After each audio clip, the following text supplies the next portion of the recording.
still, you still had to leave your warm home and go out to your warm car. That's right. You know, you still had to do that. Yeah. Come on. Okay, let's go. Page 442. Oh, that's progress. 442. We measure progress here in quality, not in quantity. 442. Last week we started the pasuk Yud Aleph, pasuk 11. V'el atzilei b'nei Yisrael lo shalach yado. That to these great men of the Jewish people, HaKadosh Baruch Hu did not patch. He didn't patch them. Didn't send forth his hand. Vayechezu es ha'elokim, and they gazed at God. Vayochlu vayishtu, and the English translates it, yet they ate and drank. We mentioned last week that the English was translating it in accordance with Rashi. Not unusual that the Art Scroll, and in fact many translations where there's where it can be translated in different ways, translated in accordance with Rashi. Certainly today, which was Asar B'Teves, and we're sensitive to the fact that on Asar B'Teves we also mourn for that which happened on the 8th of Teves. It was not just today. Today was the beginning of the siege of Nebuchadnezzar. Not just that, destruction of the first Beis Hamikdash, but also on the 8th of Teves, the translation of the Torah into Greek, the Septuagint, and the 9th of Teves, the 9th of Teves, the death of Ezra and Nehemiah, and something else that we don't even know what it was. But yet, nevertheless, it became a day of mourning for the Jewish people. So here you see the danger of translation, because it doesn't say in the Chumash, in the Hebrew, if you're looking at this in the Hebrew, it says, Vayechezu es ha'elokim, they gazed at God, Vayochlu vayishtu, and they ate and they drank. That, though, to interpret the words that way is parv. Right? They gazed at God and they ate and they drank. It's a statement of fact. But that's not how the English translates it. When the English translates it, it adds the word yet they ate and drank. Yet they ate and drank makes it a moral statement. In other words, they gazed at God, yet, despite the fact that they were gazing at God, that they were experiencing this holiness, what did they do? They ate and they drank. That's Rashi's interpretation.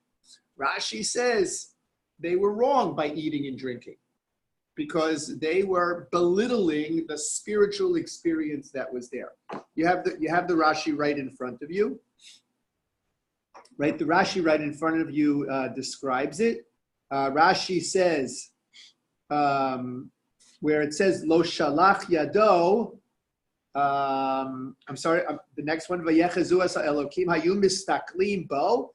They looked at God. They saw God, believe gas, but their heart was gas means thickened, right? Their heart was unfeeling. They weren't connecting to the spirituality of the moment. Mitoch achila ushasiya, because they were busy eating and drinking. Meaning, at this precise moment of spirituality, what did they focus on? Eating and drinking. It's like people who come to shul. They want to know when is Kiddush. In other words, it's there's a physical. There's a physiological component, right? In the midst of spirituality, that's what you're looking at, and that's Rashi's interpretation. Not at all surprising that the Gemara that the translation would go by Rashi. Rashi is the Pashtan par excellence. Rashi gives us the simple meaning of the text, not simple in understanding necessarily, but something close to the more literal meaning of the text. And Rashi says that's the reason why, in other words, velo shalach yado, that God didn't send his hand. Why does the Torah tell us God didn't send his hand against these people? Says Rashi, because they should have had God's hand sent against them. In other words, they should have gotten a pash because of the fact that they looked at God and were able to focus on their eating and drinking. Was inappropriate. By the way, that's one of the reasons we don't allow eating and drinking in a Beis HaKnesses. It's not my rule. It's not the board of the Great Neck Synagogue's rule. It's the Shulchan Aruch's rule. Shulchan Aruch says you're not allowed to eat and drink in a Beis HaKnesses. Not only that, I'm not talking about the occasional drink that a bar mitzvah boy needs to take or something like that. Talking about, coming in with, coming back from Kiddush with a plate and sitting in shul, eating and drinking. That's inappropriate. But you want to hear something even more surprising? The halacha also says you're not allowed to hug somebody in the Beis HaKnesses. You're not allowed to kiss somebody in the Beis HaKnesses. Why? Because the Beis HaKnesses is a place dedicated to our connection with HaKadosh Baruch Hu. It's our connection with God. What am I doing hugging and kissing my children in the Beis HaKnesses? Yes, it's true. I love my children. I love to hug and kiss my children. But I'm in the Beis HaKnesses. There needs to be a certain feeling of yira in the Beis HaKnesses. Rashi says they didn't have that. They were here on Har Sinai. They beheld this spiritual revelation of HaKadosh Baruch Hu, and they engaged in perhaps the most physical of acts, eating and drinking. It's hard to imagine that could even have occurred. Can you imagine yourself being in the presence of our Creator and then sitting down and having? You're right. It is hard. It's hard to imagine, but imagine, also to make it maybe a little bit easier to imagine, where were these people 49 days ago? 49 days ago, these people were in Mitzrayim, right? So the transformation has been relatively quick. And if we go by Rashi, that's what we have to say. Wherever they were, even if you were talking about the Egyptians, to have, Hashem come and present us on, it's like unimaginable. Right. We would have been dumbfounded, perhaps, and certainly would not have engaged in eating and drinking, that's Rashi's perspective. Rashi says these people transgressed. Now, how is it possible that they could have transgressed, especially since these were the Atzilei Yisrael, these were the great people, the leaders, right, of the Jewish people at the time. How could they possibly have transgressed? It's a good question, excellent question. But the bottom line is, Rashi says they did. And in fact, they were deserving of punishment. But God, as we mentioned last week, God withheld the punishment until a later time because he didn't want to mar the experience of Matan Torah for the entirety of the Jewish people. But Rashi is not the only opinion here. We mentioned a couple of other opinions as well. There's a fascinating Gemara in Maseches Brachos, where the Gemara in Maseches Brachos brings the opinion that eating and drinking, although we would normally understand it in its very physical sense, eating and drinking can also be understood not in a physical sense, but they ate up the experience, right? Did you ever hear somebody use that expression, right? They ate up the experience. I ate up that experience of being with my granddaughter today, right? I ate up that experience. She was delicious. I ate her up. It doesn't mean that you physically ate her, because if that was the case, we'd have to lock you up, right? It means that you enjoyed, right? The time together, that experience together brought you tremendous joy. So accordingly, listen to what this Gemara Maseches Brachos says. The Gemara says, Margala befume de Rav. That Rav, Margala befume means this was a pearl in Rav's mouth. Margala is a pearl, befume in his mouth. Margale befume de Rav. This following statement was a pearl of wisdom that came from Rav's mouth. And what was it? He writes, Lo ki ha'olam hazeh ha'olam haba. Right? This world and the next world are not at all alike. Olam haba, in the world to come, this is a Gemara in Maseches Brachos. In the world to come, says Rav, Ein bo lo achila velo shasiya. In the world to come, there is no eating and drinking. Velo peru or vu, and there is no physical intimacy. Velo masa umatan, and there are no business dealings. Velo kin'ah, and there's no jealousy. Velo sin'ah, and there's no hatred. Velo sachrus, right? And there's no envy. Ella, what is there? Well, you're right. Ella tzadikim yoshvim v'atrosehem birasham. What is Olam Haba according to Rav? Tzadikim are sitting in Olam Haba and they are wearing their crowns on their heads. V'nehenin miziv hashchina. And they are benefiting, they are deriving pleasure from God's presence, God's radiance. Shenemar, as the pasuk says, "Vayechezu es ha'elokim vayochlu v'yishtu." What source does Rav have that this is what's going to be on Olam Haba? Our pasuk, right? Because Rav disagrees with Rashi. Rav says it's not possible.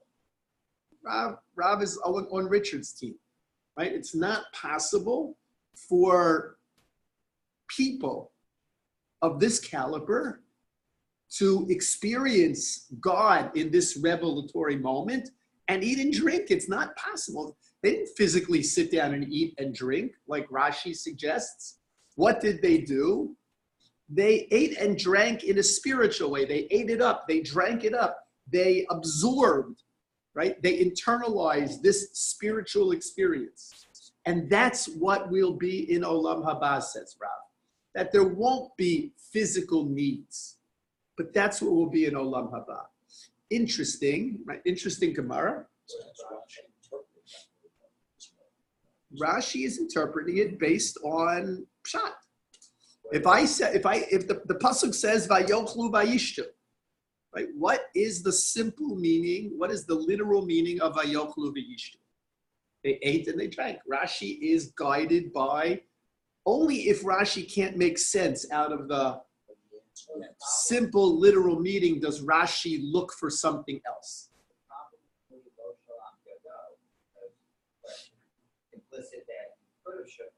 Or he should have. He always could have, but that he should have.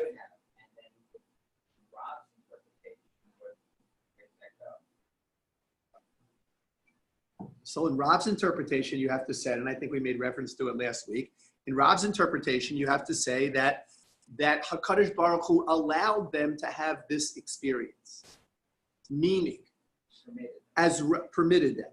In other words, as Rav said, this experience is not an Olam Hazeh experience. This experience is an Olam Haba experience. It's an experience that relates to the world after this world. So how could they have it? How could they take in this experience and not die? If it's not an Olam Hazeh experience, that's according to Rav, that's how we have to understand it. Kadosh Baruch Hu below shalach es yado.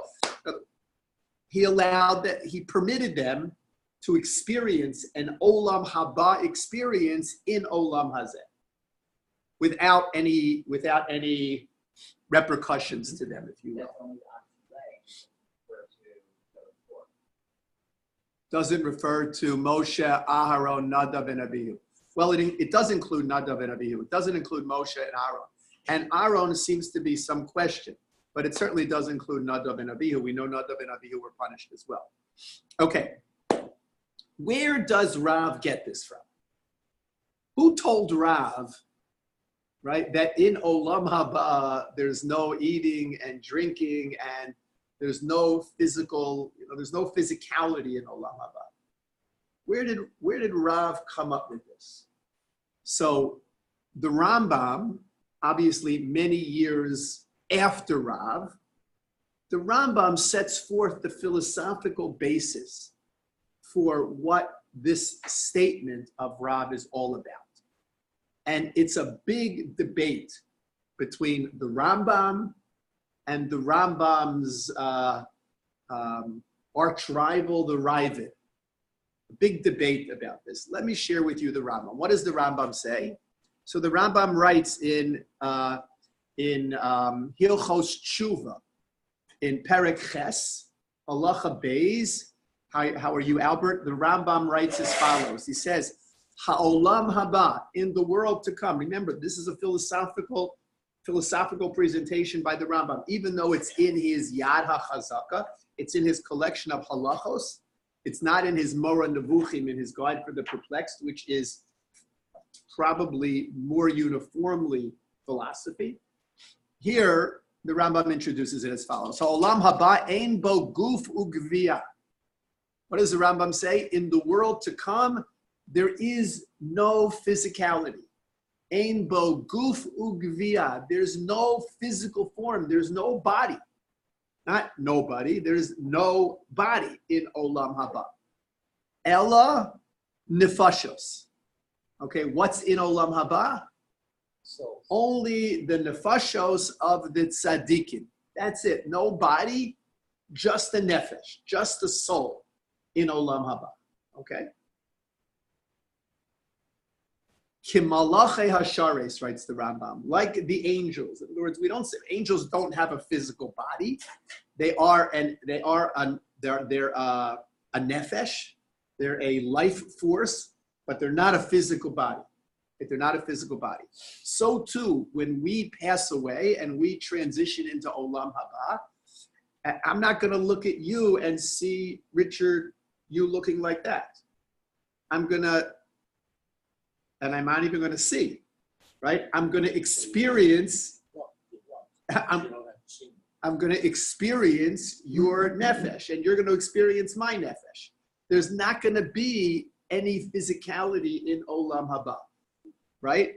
And therefore, says the Rambam, the ho'il, the ein bo gevios, since there's no physicality, there's no bodies, right? Nobody has a body. So then, ein bo lo achila v'lo shasiya. If you don't have a body, what don't you need? You don't need to take care of that body, right? If you don't need a body, you don't need to eat and to drink. Here in this world, you have to eat and drink. And if you don't eat and drink, what's going to happen? You're going to die. But if you don't eat and drink, you're going to harm this body and you're going to die. But in Olam haba, says the Rambam, there's no bodies. There's no physicality. And if there's no physicality, if it's just nefesh, so then ein bo achila v'lo shasiya. There's no eating and drinking in a physical sense. V'lo davar mikol hadvarim shegufos b'nei adam tzrichim lahem ba'olam hazeh. And there's nothing in the Olam haba that's similar to what our bodies need in Olam hazeh. It's not going to be cold. It's not going to be hot. Those are physical experiences. Those are experiences that we have because of our bodies. But if we don't have our bodies, if it's just a nefesh, all of these things are not going to exist for us. There's not going to be a physicality. No hot, no cold, none of that. V'lo ye'ared davar bo min hadvarim shemara'in legufos ba'olam hazeh. Says the Rambam, and nothing's going to happen to the bodies like it happens to bodies here, because there are no bodies. Not meaning nobody's going to get sick, because sickness is a physical affliction, right? In other words, when you get sick, it's your body that bears the brunt of that sickness. If there's no body, then there's no sickness, Richard. There's so much we don't know.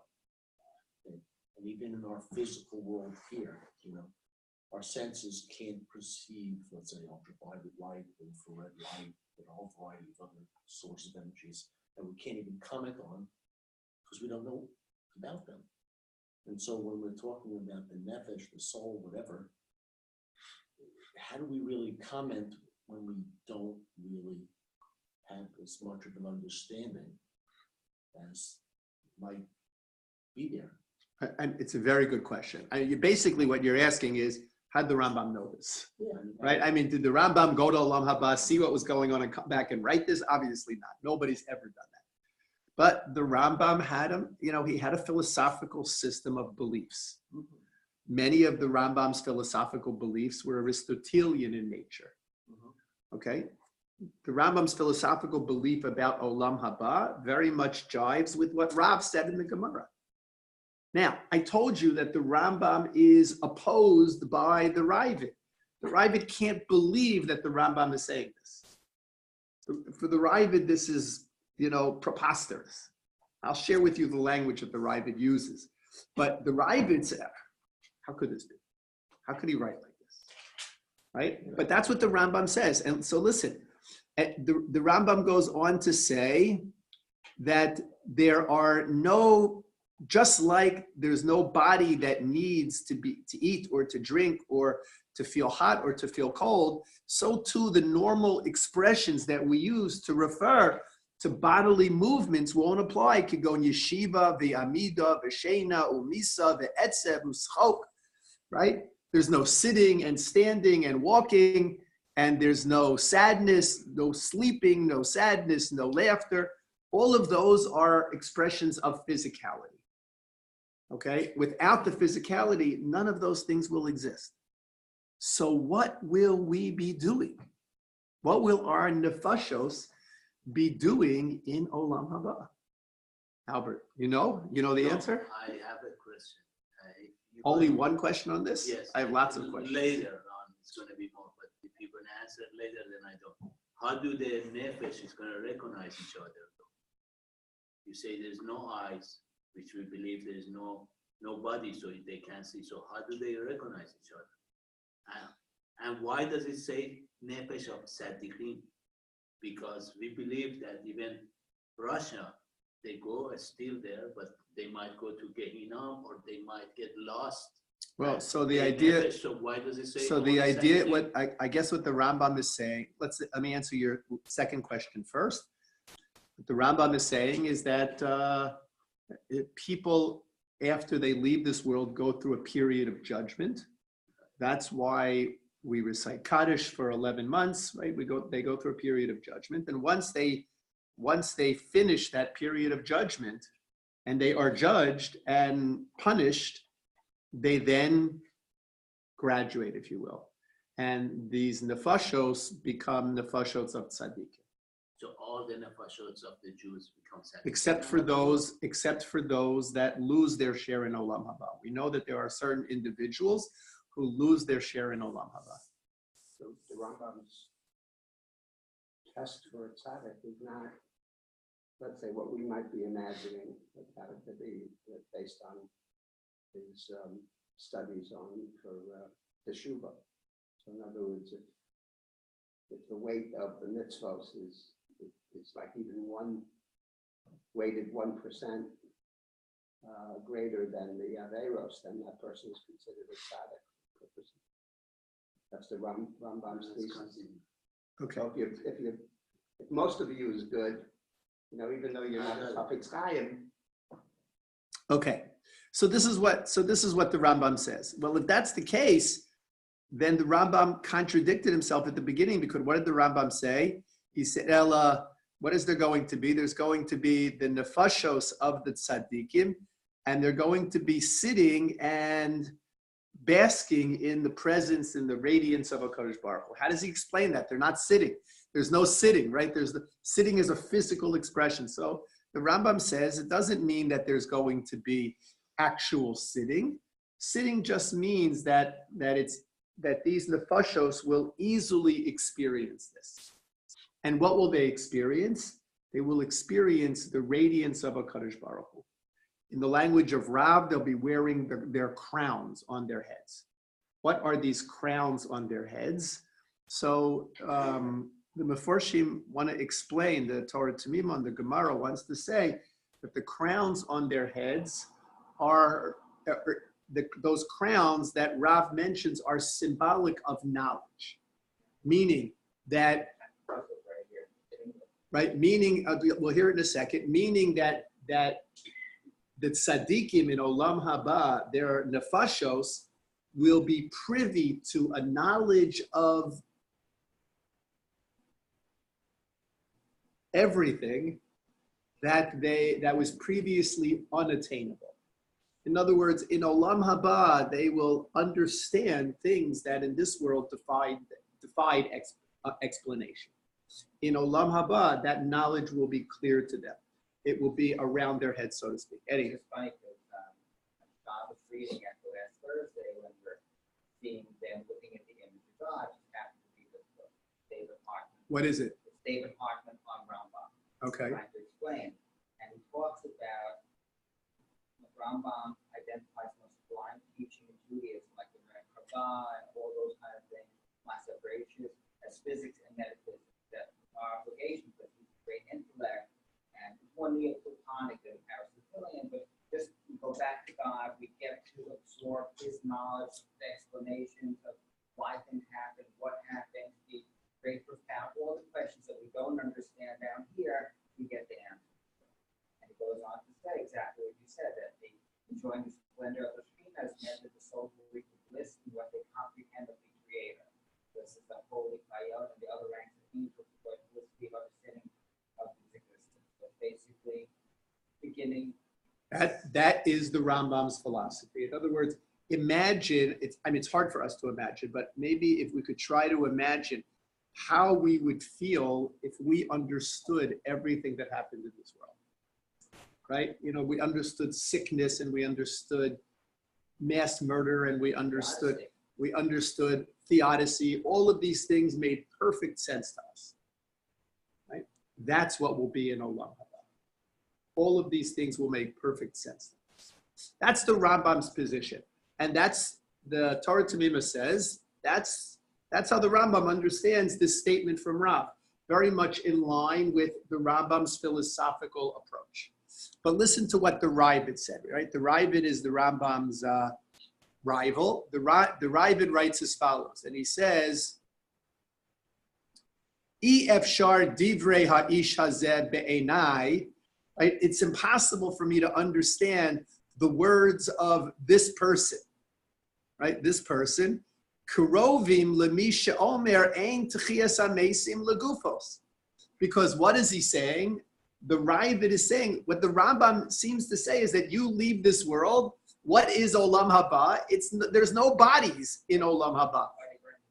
Olam Haba is purely spiritual. Right? It's purely spiritual. Says the Ravid, where's Techias HaMesim? What is Techias HaMesim? Techias HaMesim is the resurrection of the dead. How does the Ravid, how did traditionalists, how did they understand resurrection of the dead? What does that mean? See this? I'm going to look like this. Hopefully, I don't know, hopefully better, but, right? In other words, Techias HaMesim means you're going to come back, you're going to be reborn in your body. You're going to come out of the grave in your body.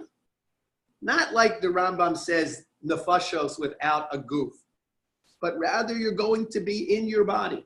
And in fact, the Meforshim talk about, let's say that I died in an automobile accident, right? And my body was crushed. Am I coming back in a crushed body? Am I going to be walking around or I don't know what in a crushed body? Is this zombie time? And the Meforshim say, no, that HaKadosh Baruch Hu is going to heal everybody. But first you're going to come back in that crushed body so that people can see it's you. And then HaKadosh Baruch Hu will heal you. Right? That's what will happen at Techias HaMesim. We will come back in our bodies and those bodies will be healed. Now, how old we'll be, I don't know. I'm not exactly sure what that means. Will we be 60? Will we be 80? Will we be 30? I don't know. But the Ravid says we're coming back in our bodies. And therefore, what the Rambam is suggesting that Olam Haba is just the nefesh, it's preposterous. Rambam also says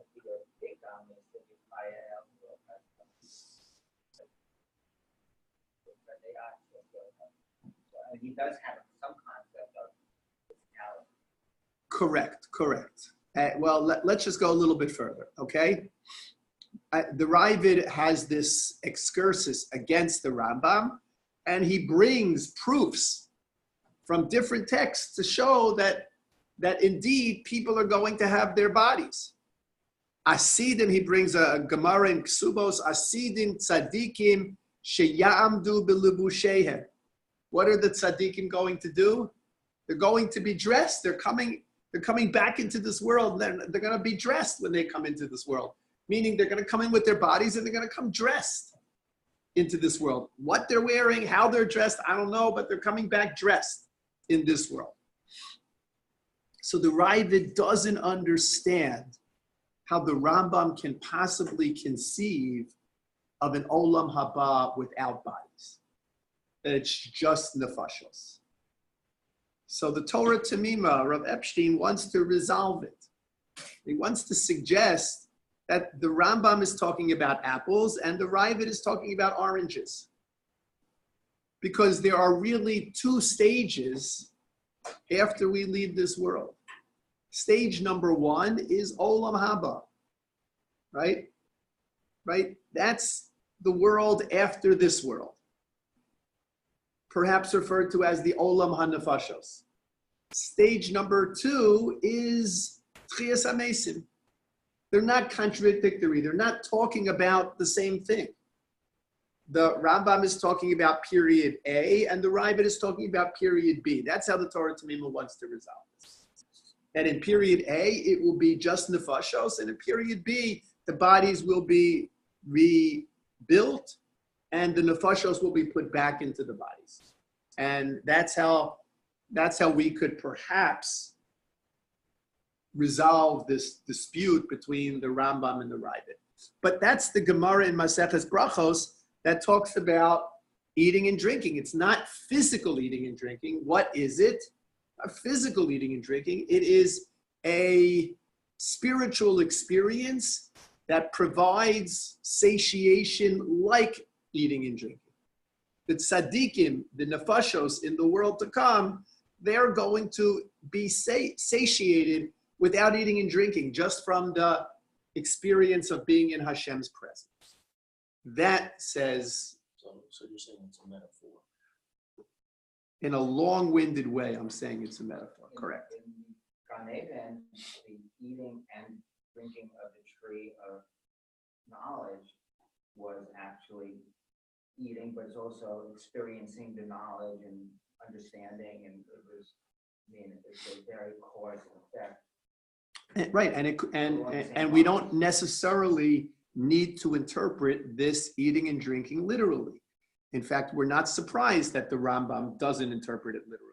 Rashi, we're not surprised that Rashi does interpret it literally. But we're also not surprised that the Rambam doesn't interpret it literally. But that's where we're starting from, right? Rashi interpreting it literally, a patch to the Atzilei Yisrael. The Rambam interpreting it metaphysically, that this was an chas v'shalom, that they sat there and ate and drank, but they ate and drank up the experience, as we would say, right? They were satiated. They were consumed, or they consumed the experience. Okay, that's how we would understand Rav in the Gemara. That doesn't seem that the Ravid conflates the Zman Yemei HaMashiach with the Tchias HaMesim and the Yemei HaMashiach are like one period or epoch.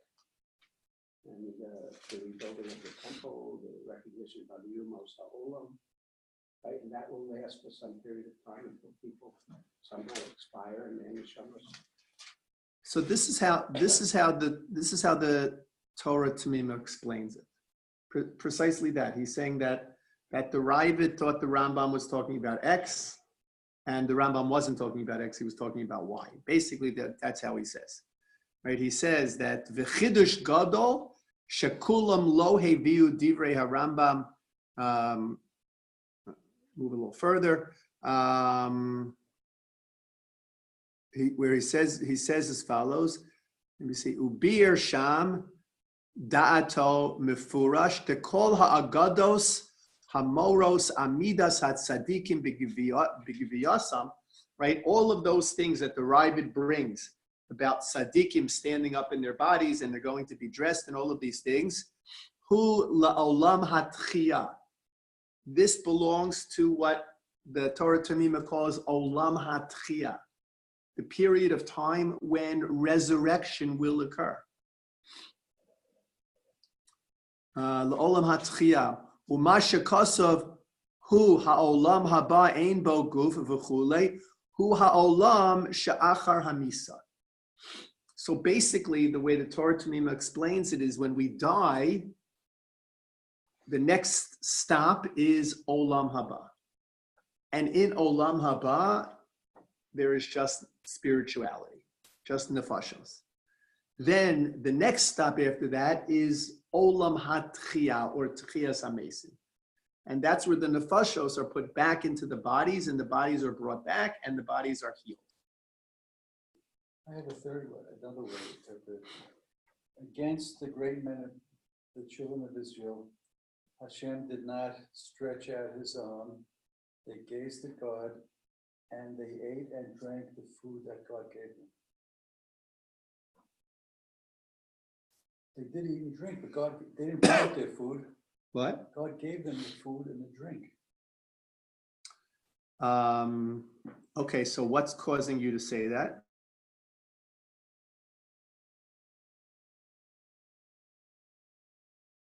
Means they went up to the mountain. Well, we do know that there were karbanos that were offered, and in fact, there is an opinion that says that's what they were eating and drinking. They were actually eating the karbanos, or they were eating some other kind of food. The Kuzari, right? The Kuzari says, you know the Kuzari was, right? Rabbi Yehuda Halevi, right? In the Kuzari, he writes that the reason the Torah tells us that these great people ate and drank, meaning they physically ate and drank, the reason the Torah tells us that is to compare them to Moshe Rabbeinu. In other words, everybody saw this experience. Moshe Rabbeinu saw this experience. The Atzilei Yisrael saw this experience. What was the different reactions? So Moshe Rabbeinu for 40 days didn't eat or drink, right? Moshe Rabbeinu in his spirituality took him in the direction of not needing to eat or drink. These Atzilei Yisrael who were not on the level of a Moshe Rabbeinu, they ate and drank. And what the Kuzari actually says is, Sheyardu smechim mehahar, that they came down. The Ibn Ezra quotes the Kuzari, right? They came down from the mountain, enraptured by the experience. Vayochlu zivchei shlomim shezavchu na'areh. And what did they eat when they came down? They made a festive party because of what they just experienced, because of what they just saw. They ate the meat of the karbanos. It was almost like a sudas mitzvah, if you will. And in fact, the Ramban actually writes that this is the source for a sudas mitzvah. Listen to what the Ramban says. The Ramban says that they ate and they drank, they really ate and they really drank. He understands like Rashi that they really ate and they really drank, but he doesn't see it in a bad way. Sha'asu simcha v'yom tov. What did they do? They transformed the day through their eating and drinking into a simcha. Ki kein chova lismoach b'kabbalas haTorah. Now, basically what he was saying is, how do we experience joy? How do we experience celebration? What do? We eat and drink. We pay attention to our physical senses. By paying attention to our physical senses, we experience joy. We experience that simcha. Our tradition tells us, "Ein simcha ela b'basar v'yayin."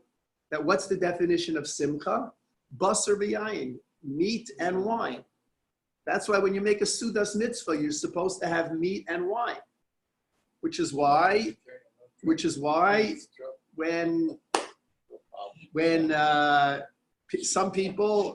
many people, when they make a bris milah, even though it's early in the morning, what will they have? They'll have fleishiks. Even though it's 7:30 in the morning, they'll have meat and they'll have wine because ain't simcha ela b'basar v'yayin. The Ramban says that this is the source. This is what we learn.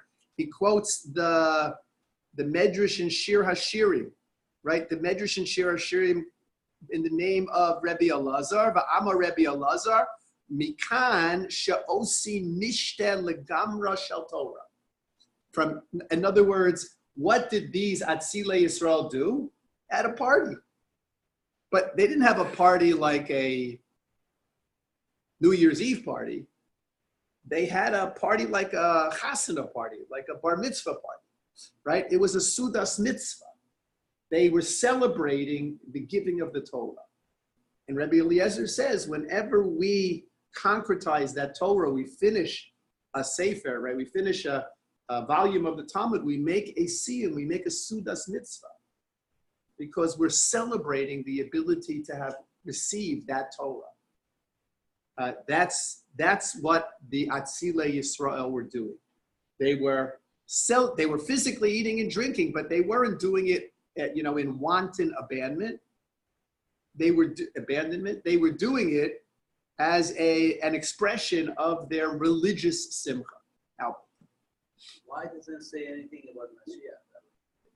When they go through these two things, the neshama goes there and then coming toward the body. Why does it say nothing about So Mashiach? the Rambam here does not talk about Mashiach. In other places, he talks about Mashiach.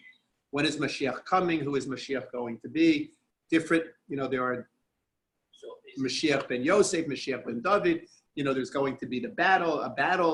The Rambam doesn't talk about it here because he's focusing on something different. But the Rambam absolutely does talk about Mashiach. But it has to come when Mashiach comes. In other words, it's not Mashiach is not coming. It's still these two stages going to be completed. I don't know. I'm not sure. The I'm not other sure. Question that how do they recognize each other? How do our neshamos recognize each other? So They can't so see each other. They can't so we get a feel each little- other. No, you look at the IP first. so we get a little No, that's not serious. we get a little bit of a hint. It's right? identification of some We sort. get a little bit of a hint. DNA. Something. It's like this. Not DNA. it's Here's the IP, story, it's- right? I don't know if you've ever been in this situation. I've been in this situation, right? It's an energy. I've been in this place. situation where I'm sitting somewhere and I didn't hear anything, but I felt like there was someone in the room.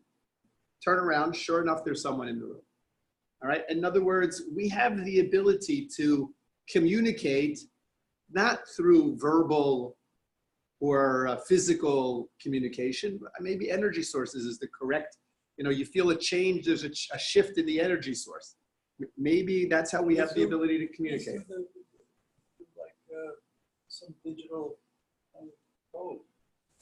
What they call- what's it- Listen, we're gonna have a class when we're all there and we'll know the answer. What was the last one? Go ahead. No, binary code. They're definitely not there. You're And they're 101, coming back. I'm 102. What kind of the world they coming back to? Is it somebody from 1,000 years ago is going to come back to this world that we are in? I mean, Albert has, there's a lot of good questions. There's a lot of good questions here. Right? There's a lot of good questions. In other words, if everybody comes back, where is everybody going to be? Where do we have a world big enough? No, that I could understand. Okay, Because they say that you yes, could. yes, there is for Hashem. There's nothing to it. Okay, fine. Okay, From so what kind of life the guy is going to come back? If it's from 1,000 years ago, he's coming back with the system that we have now. He's going to be a zombie. He doesn't know even what computer. wait a is. second. And what do you think? What? Maybe 1,000 years from now, we're going to be the zombies. Who Right. knows? So So I don't know. I don't what kind know. of the life. You're asking me what version of Windows or Mac is going to exist in during the time of Chiyas Amazing. I don't know. I don't know how the world is. I don't know how the world is going to. Nobody knows. I don't know how the world is going to be. And the rabbis who discuss it don't discuss it with that kind of specificity. It's not possible to discuss it with that kind of I'm specificity. not expecting it from rabbis. I'm expecting it from. The Rambam does not Rambam, discuss it. Rashi, He doesn't and discuss guys it with that kind they of. say- Remember, when did the Rambam live? When did the Rambam live? How many hundreds of years ago? Doesn't matter. He, Right? What, 1100? No, he he had lived the later than knowledge that. to write this for us, and he's learning it. So please tell us. Okay, so Albert is being very hard on the Rambam. Rambam, I But see an airplane here. Rambam said, what's this airplane thing? I don't know. I mean, these are all, Albert, these are all very good questions. In other words, when Moshe Rabbeinu comes back, right? And Moshe Rabbeinu is going to look at what we're doing now. I mean, how's Moshe Rabbeinu going to look at them? These are all good questions that are not answerable. They're not answerable because, I mean, Richard is cutting through all of the smoke and mirrors, right? But Richard says, we don't know, right? We simply don't know, right? We have opinions, we have general ideas, but we simply don't know. Okay, so the interpretations of this eating go from one end of the spectrum, meaning that they're eating and drinking physically and they're doing something wrong, to the other end of the spectrum that says they're eating and drinking physically and they're doing something right, to something in between which says they're not physically eating and drinking. From literally one end to the other, because this is a very difficult verse to understand. And all of these interpretations are true. Within any of this, do you see anything of a ascetic trend that is really pronounced in Judaism? I mean, some of which have extreme versions of asceticism. There are some Jews who fast on Mondays and Thursdays, and summertime we're getting some different trends like that, but it's not nearly as pronounced in our religion. So do you see any of that here wrong, or? I don't know. Maybe. Okay. Uncle says, the ilu. Right. Onkelos is what what Rav obviously is basing himself on, this tradition, right, of ki'ilu, right, that they didn't actually eat and drink. Right? These different opinions, which we find throughout the Mefarshim. Okay, let's look at the next pasuk. Vayomer Hashem el Moshe. God says to Moshe, verse 12. God says to Moshe, Ale Eloi Hahara, or Hahara, come up to me on the mountain. Veheyesham, and be there. Ve'etna lecha, and I will give you as luchos ha'even, the tablets of stone, the haTorah, the hamitzvah, asher kasavti, lahorosam. Okay? So obviously we got a lot going on here in this puzzle. What is, first of all, the first question, before we ask what Hashem is telling Moshe, what he's going to give him, when is this occurring? When does God, Vayomer Hashem el Moshe, when? When does this happen? So if you look at Rashi, what does Rashi say? When?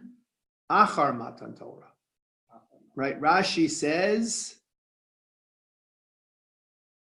Vayomer Hashem el Moshe, on the right column of Rashi, 4 lines up from the bottom of the page, or from the bottom of the Rashi column. Vayomer Hashem el Moshe li achar Matan Torah. When did this occur? This was after Matan Torah. In other words, what happened at Matan Torah? At Matan Torah, Moshe was on the mountain, the Zakanim were on the mountain, Nadav and Avihu were on the mountain, Aaron was on the mountain, everybody in their respective places.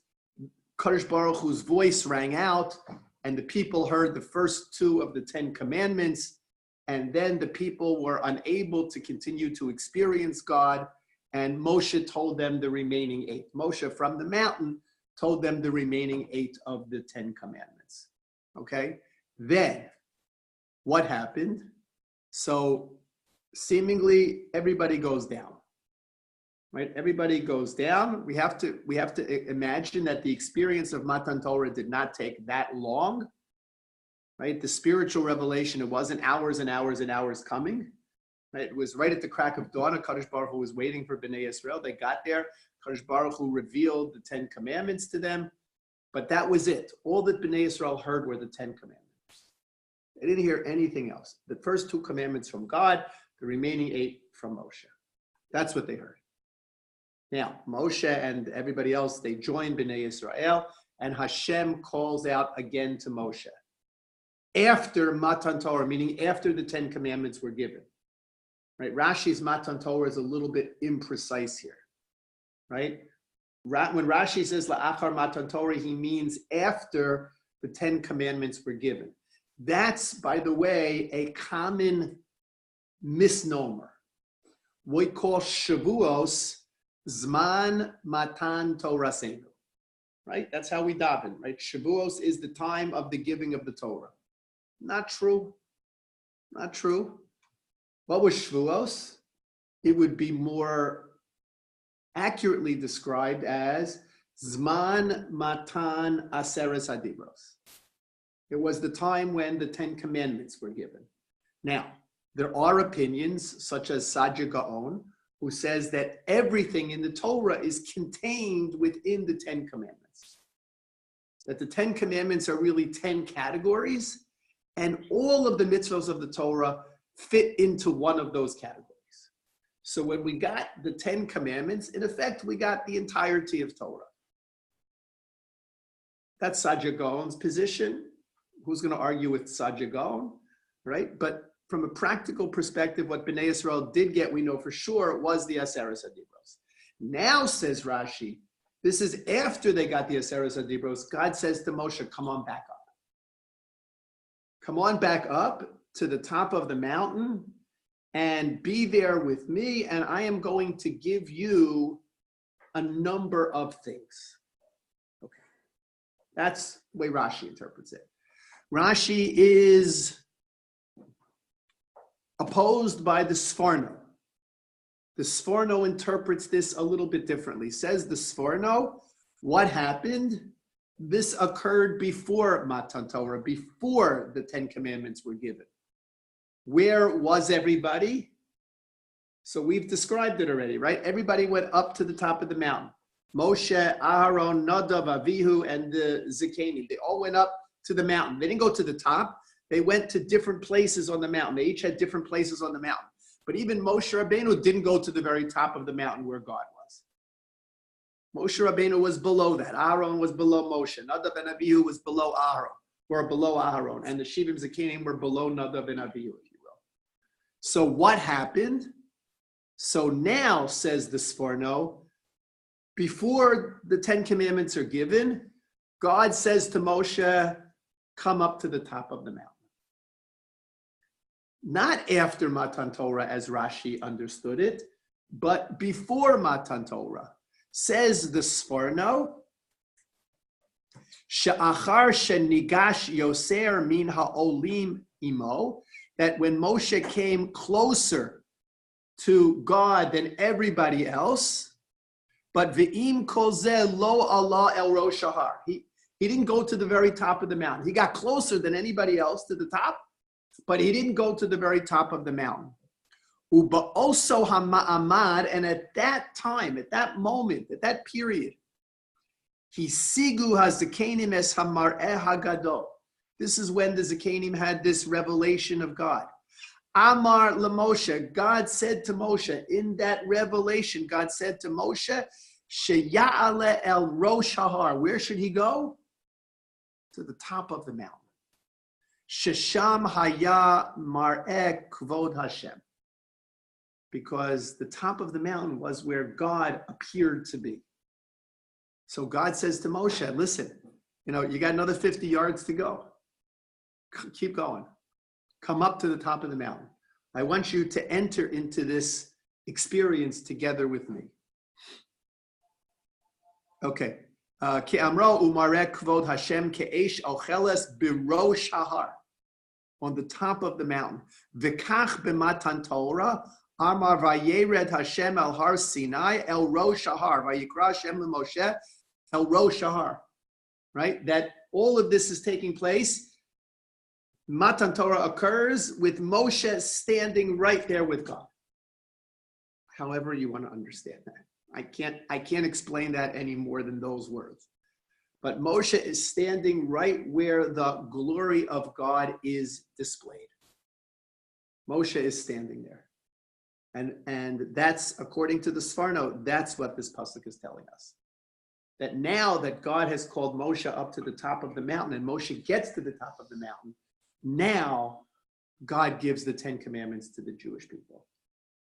And he says, at this point, he's giving Moshe all of these other things. So what's the practical difference between Rashi and the Sforno? They both agree that Moshe is now going to spend 40 days on top of the mountain with God. According to Rashi, the 40 days start from the day after Matan Torah. Right? God says, come on back up.